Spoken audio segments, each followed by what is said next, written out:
The air in the ballroom is thick and sweet, cloying like the overblown roses spilling from gilded vases. It presses in, warm and heavy, smelling of expensive perfume, chilled champagne, and the faint, metallic tang of something old and stagnant beneath the surface. 300 faces blur before me. Friends of the family, business associates, distant relatives I've seen maybe 5 times in 30 years. They smile, they nod, their eyes flicking over the custom-made dress that feels like a costume, the forced smile on my face. I stand a little apart, near the edge of the terrace doors, the cool evening air a small comfort against the suffocating heat inside. My father is at the center of the room, a maestro commanding his orchestra, his voice amplified just enough to cut through the polite chatter. He stands beside my brother, golden child, heir apparent, radiating a quiet smugness I know all too well. This was supposed to be a celebration, an anniversary party, but the tensions stretched tighter than a violin string the moment the invitations arrived, hinting at something more, something significant. My father clears his throat, the sound booming slightly. Silence falls, expectant, sharp. Every eye is on him, and on my brother. Tell me, right now, where are you in the world, and what time is it as you're listening to this? And if you haven't already, please take a moment to subscribe. It helps me share these stories more than you know. Growing up, this house, this sprawling estate, was less a home and more a stage. A set for a play, where I was always cast in a supporting role, usually offstage entirely. My brother, Thomas, was the star. Handsome, athletic, effortlessly charming in the way only someone born into absolute privilege can be. My father, Arthur Thorne, built his empire with a ruthlessness that was legendary, turning concrete and steel into a fortune. But his true masterpiece, in his eyes, was Thomas. Every achievement, no matter how small, was trumpeted. Every failure, no matter how large, was excused. I existed in his periphery. A quiet daughter, more interested in dusty books and forgotten corners of the estate than the boardrooms and golf courses that defined their world. My mother, she was different. A quiet force, elegant and watchful. She moved through the gilded rooms with a grace that felt slightly melancholic, as if she saw the true cost of all the wealth and power. She taught me things the governesses never did, how to spot a lie in a smile, how power truly works in the shadows, how some structures look solid but are built on sand. She died 5 years ago. The light dimmed in the house then, not just for me. My father seemed lost for a while, his control slipping. Thomas stepped up, or tried to. But the truth was, my mother had been the quiet anchor, the one who truly understood the intricacies of the family and the business, the one who, I now realize, saw the future unfolding and made her own quiet preparations. My father's voice fills the silence, confident, booming with false bonhomie. He speaks of the family legacy, of continuity, of the future. Standard rich man pronouncements. Then he turns, placing a hand on Thomas's shoulder. Thomas straightens, puffing up slightly. Here it comes. I can feel it in my gut, a cold not tightening. For weeks, there had been whispers, rumors. Thomas taking on more responsibility. My father looking particularly pleased. I hadn't wanted to believe it, not fully. Not this public, absolute dismissal. Tonight, my father says, his eyes sweeping across the crowd, lingering on my face for just a fraction of a second before moving on. We celebrate not just the past, but the future. The future of the Thorne name, the future of this company, this legacy I have built. He squeezes Thomas's shoulder. My son, Thomas, has proven himself time and again. He embodies the spirit, the drive, the vision necessary to carry this forward. He pauses, letting the words hang in the air. Thomas beams. The crowd murmurs agreement, polite applause starting to build. My father raises a hand, silencing them. It is time to make things official, to ensure a smooth transition, a clear path forward. Therefore, tonight, I am proud to announce that upon my death, Thomas will inherit the entirety of the Thorne estate, my business interests, everything I have built. He is my soul, Heir. The knot in my stomach twists violently. Soleil. Everything. It's not just about money. It's about being erased. Publicly. In front of everyone who matters, everyone who has ever judged me, dismissed me. The polite applause swells around Thomas, who stands taller now, a king accepting his crown.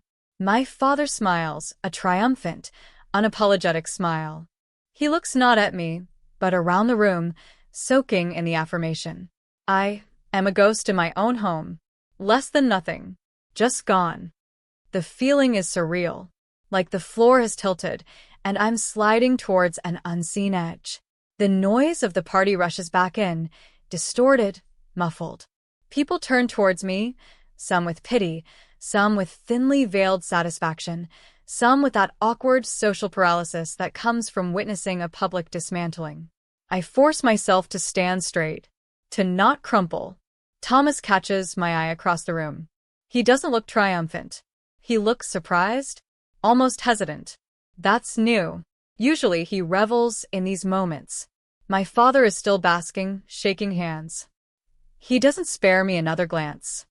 I need air. I need to escape this suffocating performance. I move towards the terrace doors, needing the cold night to clear my head, to staunch the sudden, unexpected surge of tears. Tears of humiliation, mostly. Of a lifetime of trying, in small ways, to earn a place, only to have the final, definitive word delivered with brutal clarity. Soleil. Everything to him. Nothing to me. It's final. Undisputed. The crisp night air hits my face. I lean against the stone balustrade, gripping it tight, my knuckles white. Below, the gardens are dark, silent. A stark contrast to the glittering, hollow party inside. The humiliation is a physical ache. Walking back into the house after that announcement feels like walking a gauntlet. Every conversation stops for a beat as I pass. The smiles are too wide, the condolences in the eyes too shallow. Thomas approaches me later, glass in hand. He actually looks uncomfortable. Look, he starts, his voice low. I didn't know he was going to do it like that. Announce it tonight.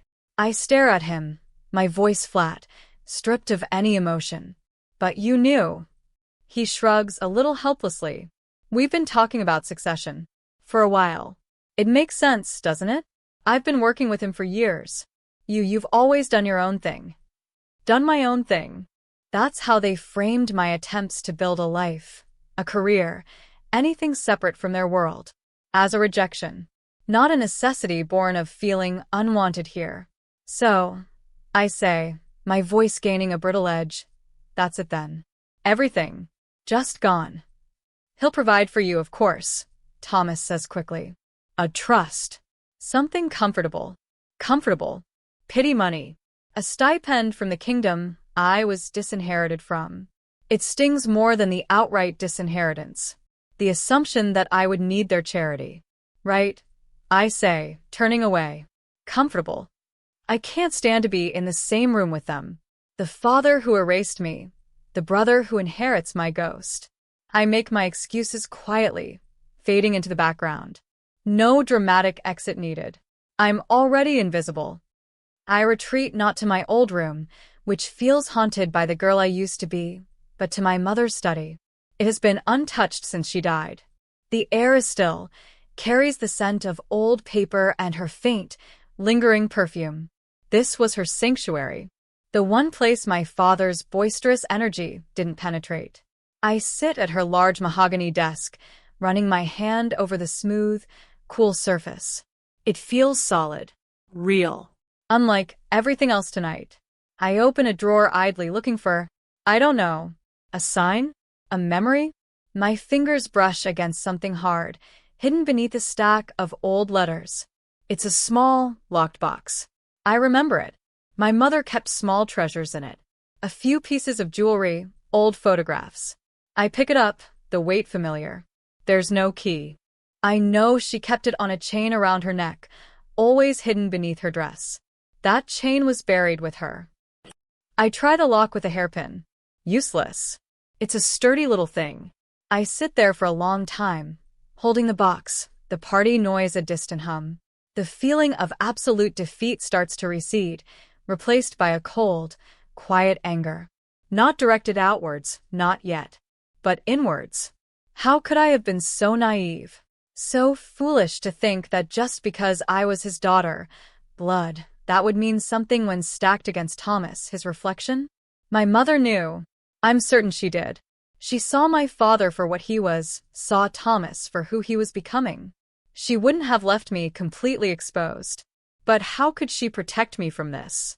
A public declaration. I look at the locked box again. There has to be something. My mother was meticulous. Every detail planned. She didn't do things without a reason. Why keep this box locked hidden? What was in it that was so important? My gaze falls on a framed photograph on the desk, my mother and me, years ago, laughing in the garden. She looks so vibrant. And in her eyes, there's a depth, a knowing. She knew. She must have known what life would be like for me without her. An idea sparks, small at first, then growing. This room. Her sanctuary. Where did she keep her most important papers? Not in the main house safe, controlled by my father. Not in her bedroom, which he shared. Here. In this room. I start searching. Not frantically, but methodically. Drawers, shelves, behind books. I find old photo albums, journals, correspondence. But nothing that feels like significant documents. Nothing related to assets or wills or anything solid. Then I see it. A loose panel in the back of a bookshelf. Concealed behind rows of classic literature my father would never have read. My heart rate quickens. This feels right. This feels like my mother. Hidden in plain sight. I push against the panel. It gives way, revealing a small, dark cavity. Inside, stacked neatly, are folders. Not just a few. A significant pile. My hands tremble slightly as I pull them out. The top one is labeled simply, legal. I open it. Inside, there are papers. Lots of papers. Deeds. Trust documents. Letters from a law firm. The firm name is unfamiliar, Sterling and Partners. I start reading. My mother's name is on everything. And mine. Property deeds. Investment accounts. Shares in companies, some I've never heard of, others that are major components of the Thorn Empire, companies I thought were solely my father's. Dates. The dates on these documents stretch back years. 10 years. 15 years. 20 years. This wasn't done recently. This was a long-term strategy. My mother, she didn't just live in this house. She owned pieces of it. Significant pieces. And she had been systematically transferring ownership, setting up trusts, directing assets. Not to my father. To me. Slowly. Quietly. Structuring it in ways that seem incredibly complex, legally airtight. Why? Why hide it? From him, obviously. But why from me? Maybe she intended to tell me when I was older. Maybe she didn't want me to grow up knowing the full extent, fearing it would change me. Maybe she knew my father would try to interfere. Whatever the reason, here it is. The truth. I keep reading, folder after folder. The sheer scale of what she did is breathtaking. It's not just a few assets. It's the core of the estate. The house itself. The land. The major holdings. All carefully moved, legally reassigned over 2 decades. There are letters explaining the structure of the trusts, the conditions, the transfer of deeds. And there's a letter from the law firm, dated a few months before her death, confirming that all transfers were complete and legally binding. And then, beneath it all, a handwritten note from my mother, addressed to me. My hands shake as I unfold it. Her familiar script. My dearest, it begins. If you are reading this, it means I am no longer with you, and you have found your way here. I always knew your father's heart had more room for ambition than for fairness, especially when it came to his sons. I wanted to ensure you would never be dependent, never be cast aside. The world he lives in is a man's world, built on ego and inheritance. I built you a different world, built on foresight and legal steel. These assets, these holdings, are rightfully ours. Now they are legally, irrevocably yours. Your father may not know the full extent of this, or he may be in denial, but the law is clear. There is a meeting scheduled with Sterling and partners next week to discuss the distribution of my estate, the one your father believes is separate from his own. Be there, listen, and know that I loved you enough to fight for your future, silently, for years. The words blur through a sudden rush of tears. Not of sadness this time, but of overwhelming love, gratitude, and a fierce, protective anger on my mother's behalf. She knew. She spent years building this quiet fortress for me, brick by legal brick. And she knew he would try to sideline me. The announcement tonight wasn't the final word on my fate. It was a desperate, ignorant gamble from a man who had no idea the game had already been won, years ago, by the woman he underestimated. The note gives a date and time for the meeting with Sterling and partners. It's the formal reading of my mother's will, something my father had mentioned vaguely, dismissing it as a formality, her estate being minor compared to his. Minor. The irony is a bitter taste on my tongue. Her minor estate holds the keys to his kingdom. I spend the rest of the night in the study, poring over the documents, understanding the intricate web my mother wove. It's genius. A slow, deliberate transfer of power and wealth, hidden within complex legal structures, timed perfectly. My father was so focused on his own empire, his own succession plan for Thomas, that he either never noticed, never understood, or chose to ignore what my mother was doing with her assets that were deeply intertwined with his own. Perhaps he thought he could challenge it, that his will, his status, would override whatever she did. How wrong he was. A calm settles over me. The humiliation from the party feels distant now, a fleeting, insignificant moment compared to the magnitude of this truth. My father wanted to erase me? He wanted to declare me irrelevant? He had no idea. He was playing checkers, and my mother was playing three-dimensional chess, 10 moves ahead. The next few days are surreal. I move through the house like a phantom, watching my father and Thomas. My father is back to his usual self, radiating confidence. Thomas seems less smug, still a little bewildered by the public announcement, maybe sensing the underlying tension. They talk about the future, their future, of the company, of the estate. They speak as if I'm not there, or as if I'm a problem that has been neatly solved. My father even approaches me again, offering details about the trust fund he's setting up for me.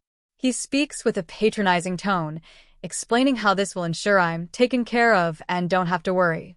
I just nod, a small, almost imperceptible smile playing on my lips. Let him think he holds all the cards. Let him believe his version of reality is the only one. My mother's words echo in my mind. Let him be in denial. The law is clear. I contact Sterling and partners the next morning. A Mr. Davies is my mother's executor. He sounds surprised to hear from me. I explain, briefly, that I've found some documents and have some questions about my mother's estate and the upcoming meeting. He agrees to see me privately before the scheduled time with my father and brother. Walking into the law firm feels different. It's quiet, professional, a world away from the opulent, emotionally charged environment of the estate. Mr. Davies is exactly what you'd expect, impeccably dressed, calm, with sharp eyes. He sits across from me, a folder open before him. Miss Thorne, he begins, his voice measured. Your mother was a remarkable woman. You knew? I ask, though it's obvious he did. He nods. For many years, we handled her personal affairs. She was very private about this. Insisted on it. Your father was not privy to the details of the trusts or the specific asset transfers she initiated. He seemed very confident at the party the other night. I say, a dry humor coloring my tone. Mr. Davies allows himself a small, knowing smile. Yes, well, Mr. Thorne operates under certain assumptions about control. Assumptions that do not always align with executed legal documents. He gestures to the folder. Your mother began this process over 20 years ago. systematically transferring significant assets, primarily real estate holdings and controlling shares in various companies, into complex trust structures and direct deeds naming you as the beneficiary and, in many cases, the direct owner. These weren't just random assets. She focused on the core holdings, the estate itself, the properties generating the most income, the companies with significant value. He lays out the documents. It's overwhelming. Layers upon layers of legal maneuvering, trusts within trusts, holding companies, deeds signed years ago. It wasn't just the house. It was the land the house sat on, acres of prime real estate. It was the buildings downtown that housed Thorn Corp offices. It was the majority stake in several subsidiary companies that generated millions. It was, effectively, the foundation of my father's visible empire. He had been building upwards, expanding, while my mother was quietly dismantling the base and rebuilding it elsewhere, with me as the cornerstone. Your mother was incredibly strategic, Mr. Davies continues. She anticipated potential challenges.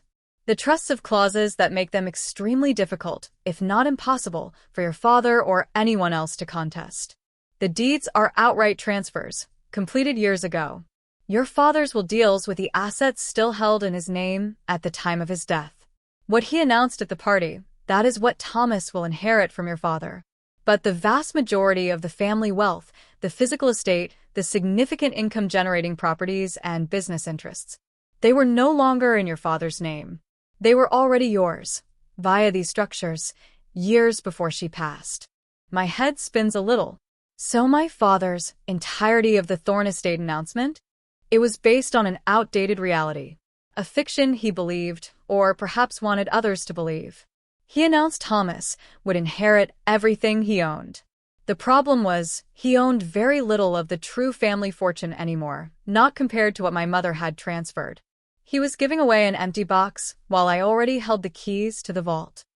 She didn't tell me any of this. I say, the words feeling strange. She felt it was necessary for your safety and the security of the assets, Mr. Davies says gently. Knowing about it might have exposed you to pressure, or worse, from your father or others. She wanted it to be absolute and undeniable when the time came. And she wanted you to find it, to understand her intent fully. He looks at the handwritten note I brought. This explains it, I presume. I nod. She was a loving mother, Miss Thorne, and remarkably strong. Strong doesn't even begin to cover it. She was a general, fighting a silent war for my future. And she won, long before the battle was even publicly declared. The meeting with my father and Thomas is scheduled for the following afternoon. I arrive precisely on time, walking into the elegant conference room at Sterling and Partners. My father is already there, seated at the head of the table, Thomas beside him. They look relaxed, confident. My father offers a curt nod. Thomas manages a slight, awkward smile. They probably expect this to be a brief formality. A reading of my mother's small personal will, confirmation of the trust fund for me, and then they can move on to more important things. Their inheritance. Mr. Davies enters, carrying a heavy file. He sits opposite them.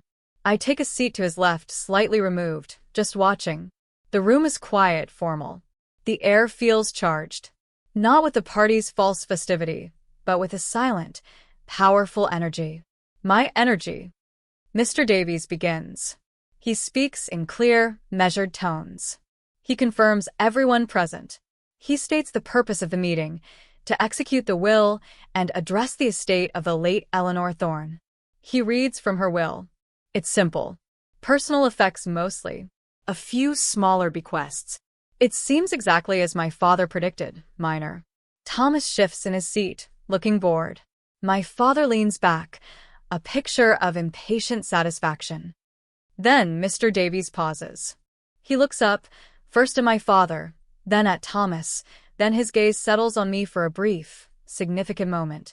Now, he says, his voice shifting slightly, becoming more formal, while Mrs. Thorne's personal will addresses a portion of her effects, the vast majority of her estate, and indeed, the majority of the assets commonly associated with the Thorne family wealth, were handled outside of this will through pre-existing legal structures established over the past 2 decades. These structures include various trusts, holding companies, and direct property deeds.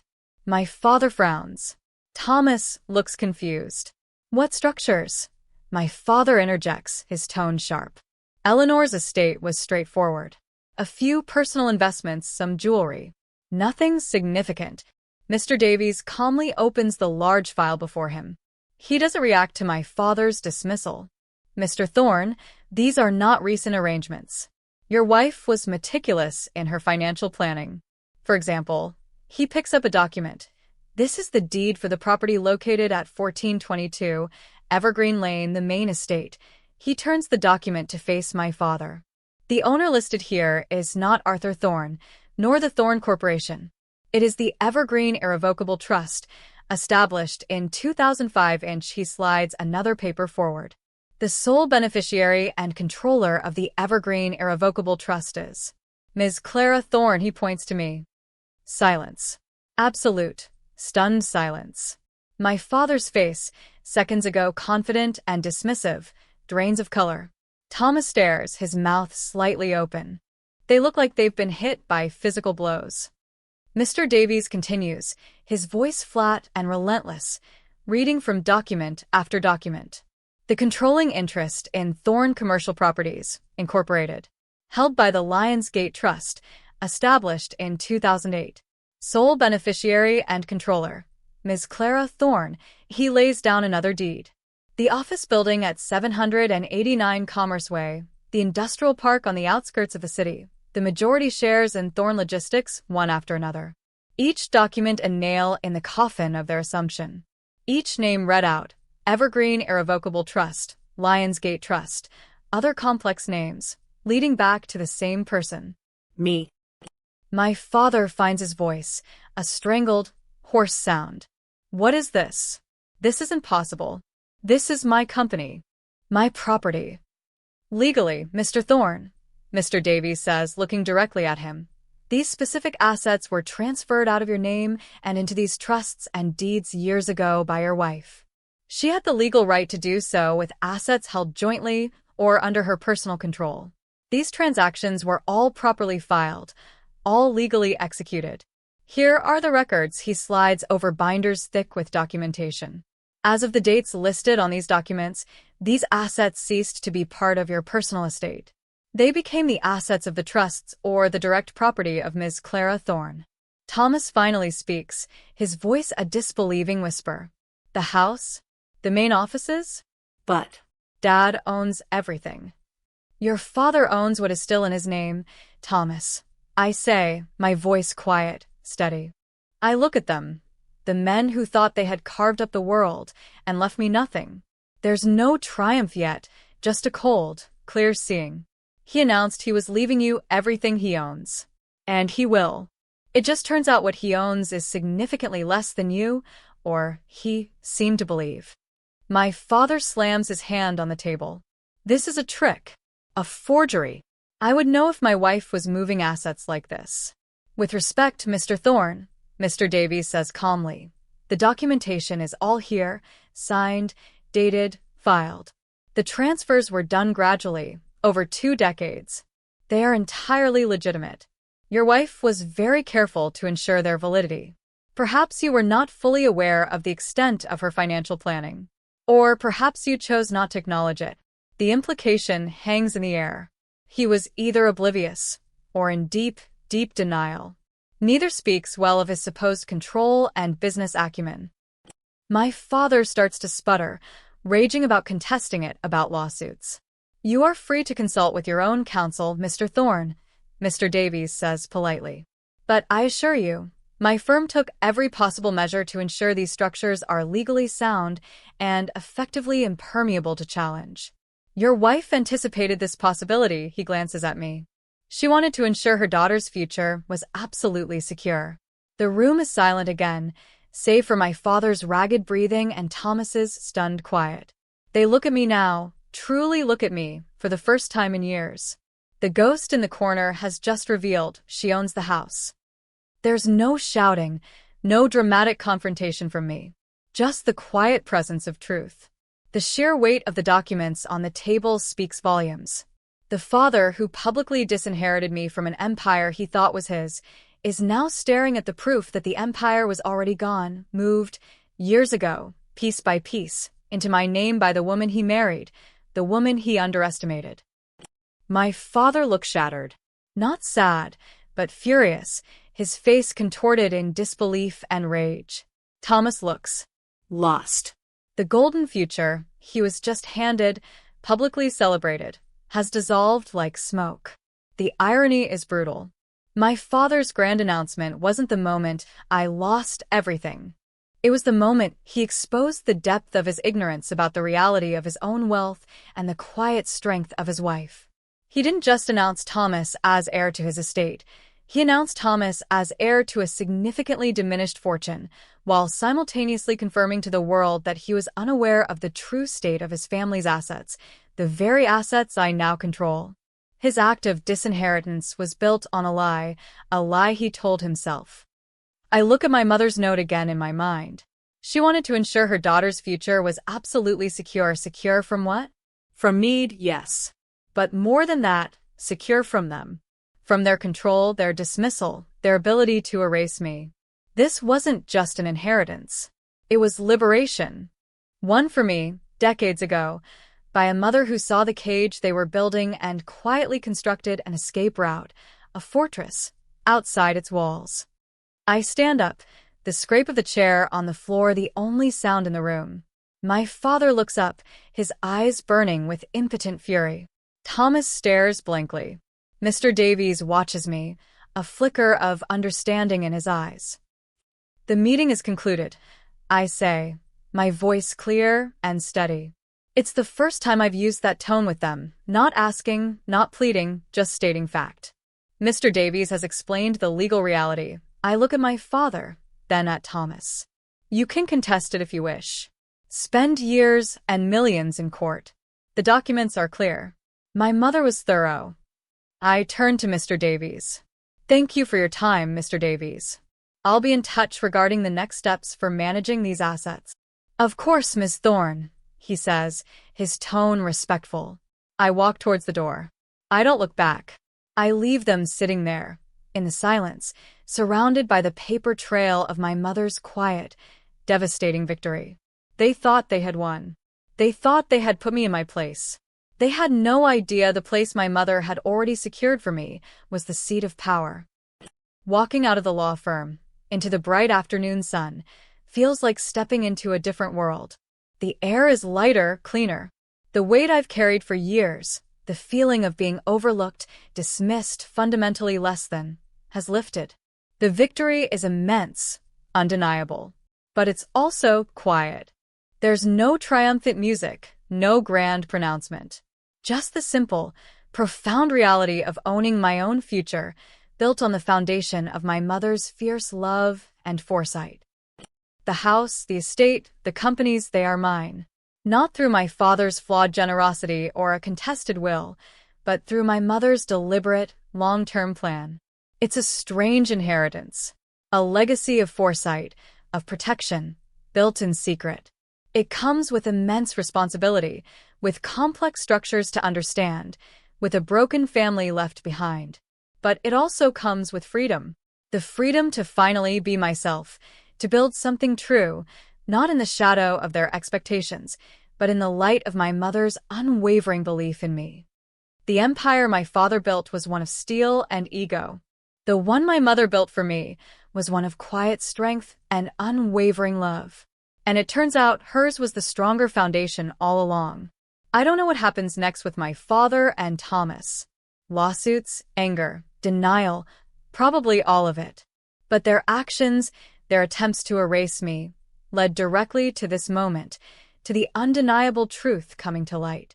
They blindsided me with public humiliation, and in doing so, they walked straight into the trap my mother had laid for them, a trap that revealed their own powerlessness.